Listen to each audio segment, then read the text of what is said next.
Salut, c'est Fabien du blog Culte du corps.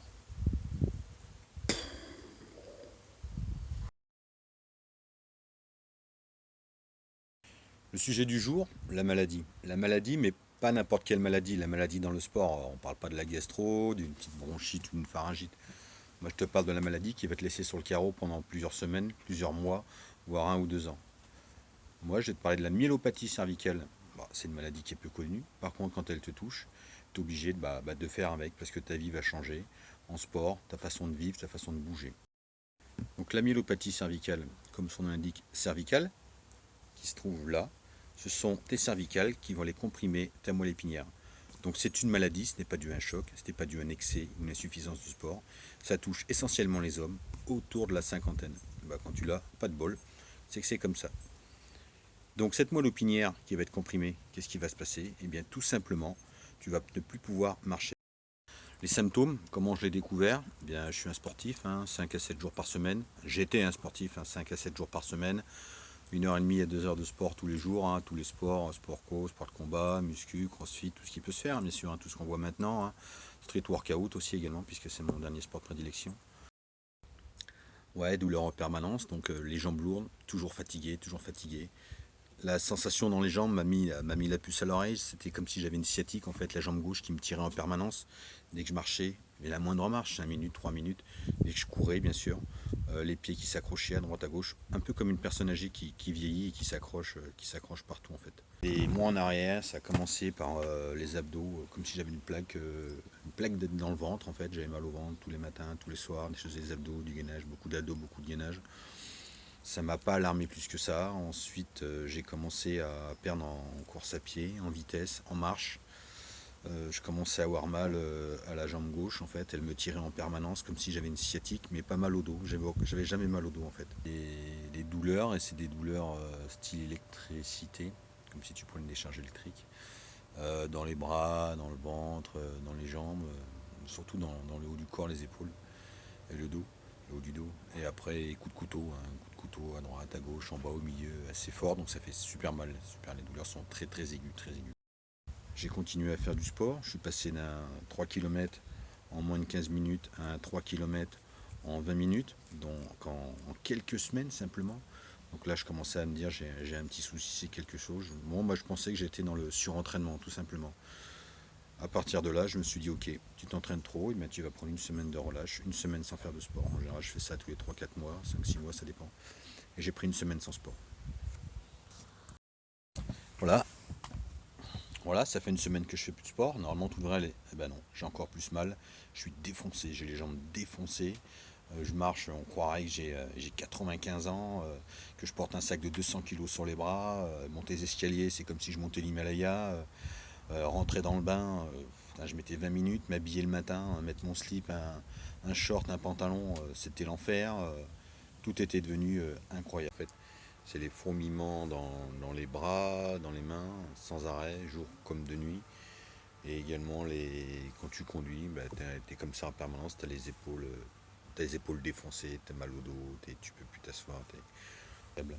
Donc là, j'ai dit, allez, Fabien, tu vas consulter, c'est parti. Dans mon malheur, j'ai eu une chance. La chance, c'est que je suis suivi par un très bon médecin, qui de plus est un médecin du sport. Donc je lui ai expliqué tous les symptômes que j'avais. Un des symptômes qui l'a fait rire, et moi aussi qui me faisait rire et surtout flipper, c'est que je n'avais plus de sensation de douleur dans les jambes. C'est-à-dire que si vous me piquiez la jambe avec un couteau, une fourchette, je sentais que vous me touchiez, bien sûr, mais je n'avais pas mal. Donc là, il a hésité entre quelque chose qui a pété dans le cerveau ou un nerf de coincé au niveau des cervicales. Et là, il m'a dit donc c'est quand même sérieux. Donc mon médecin m'a prescrit déjà prise de sang et ensuite 2 IRM. Le 14 avril au soir, il était 16 h. J'avais rendez-vous pour mon deuxième IRM, donc je suis passé. Le médecin m'a dit ok, vous attendez en salle d'attente. 20 h, il m'a reçu. Il m'a dit que j'avais une myélopathie cervicale. Myélopathie cervicale égale paralysie des 4 membres, des 2 bras, des 2 jambes. Donc t'es un légume quoi. Fin de l'histoire. Pour un sportif, ça fait un peu chier. Mais bon, écoute, c'est comme ça.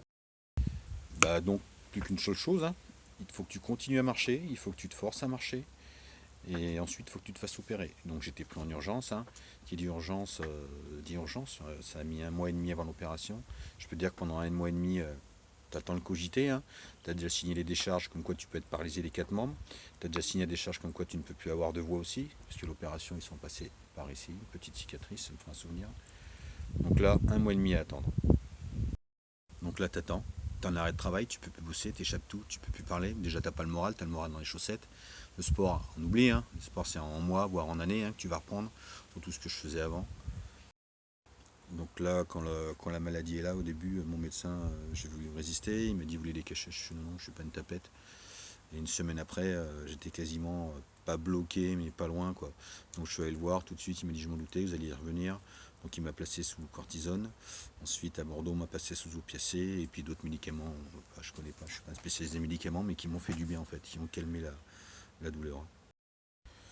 Ensuite, opération, donc je suis rentré à l'hôpital Pellegrin de Bordeaux, 7e étage, spécialiste du dos. Très bon hôpital, hein. Je recommande à tous, hein. J'espère pas que vous irez, mais c'est un très bon hôpital, très très bon hôpital. Ils m'ont pris en urgence, j'ai rentré un mardi soir, je suis ressorti un samedi. L'opération a duré un peu plus de 4 heures, je suis content, ça s'est super bien passé. Maintenant, pour l'instant, on ne peut pas faire de sport, hein, bien sûr. La seule rééducation, c'est la marche. Après l'opération, ce qui est le plus dur, en fait, les douleurs, donc c'est le réveil, c'est mal de dos, juste là, en fait. C'est les épaules, comme si tu avais en permanence un sac de ciment porté sur le dos. Et le plus dur, c'est la nuit. Parce que la nuit, où tu es le moins bien, c'est allongé. Donc la journée, ça va, tu es assis, tu mets un coussin derrière ton dos. La nuit allongée, c'est super dur. Tu as mal en permanence pour te retourner. Même maintenant, tu vois, 1 mois et demi après, quand je me tourne d'abord les jambes. Ils m'ont expliqué à l'hôpital, bien sûr. Tu tournes d'abord tes jambes, tu tournes ton bras, tu pousses avec ton bras, tu te relèves. Tu peux plus te relever comme un abdo, en fait. Tu peux plus faire de crunch pour l'instant. C'est impossible, c'est impossible, ça te tire trop, ça te fait trop mal. Mais ça va revenir avec le temps. Ça fait maintenant 4 mois que j'ai arrêté le sport. Là, quand tu arrêtes le sport, que tu es un sportif, tu t'arrêtes pas spécialement de manger. Par contre, tu prends de la cortisone, des opiacés. Ouais, tu prends facilement 5-6 kilos, c'est ce que j'ai pris en 1 mois et demi, 2 mois. Ça fait 1 mois, une semaine que j'ai été opéré. Donc j'ai eu une minerve pendant 4 semaines.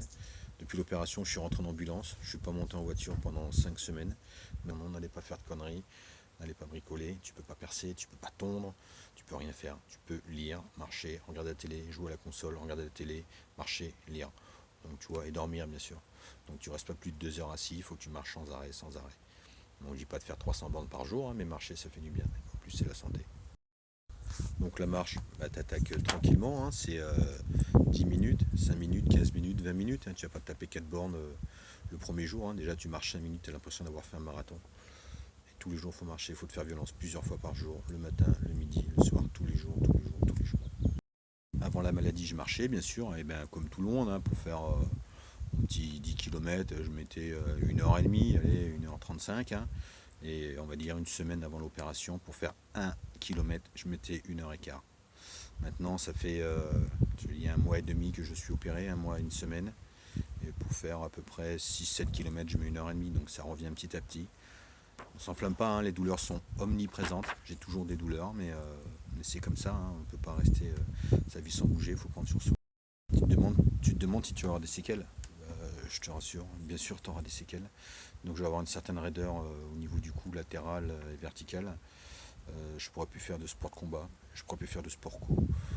Après, il y a d'autres choses dans la vie, il faut relativiser. Hein. Je pourrais faire un peu de sport, bon, je peux marcher, ça tombe bien, j'adore marcher. Tu te demandes pourquoi j'ai fait cette vidéo. Bah, je sais, hein, je suis pas le seul à tomber malade, je suis pas le premier, je suis pas le dernier. Quand j'étais malade, bien sûr, j'ai cherché sur internet, voir les symptômes, tout ça. Bon, les symptômes, je les ai trouvés facilement. Et voir les conséquences exactement. Et les conséquences, j'en ai trouvé aucune en fait. Personne n'en parlait. Moi, les conséquences, voilà, hein, c'est comme pour un sportif, c'est le sport. Hein, c'est le sport qui va être ralenti. Mon médecin, mon chirurgien m'a dit pour le sport, on verra, il n'y a pas d'urgence, hein, on va se calmer. Je pense que dans 6 mois, 7 mois, peut-être je rattaquerai le sport, je ne sais pas trop. La natation, pareil. Donc pour l'instant, je marche tous les jours. Je ne peux toujours pas courir, je ne peux pas accélérer. Je suis très vite fatigué.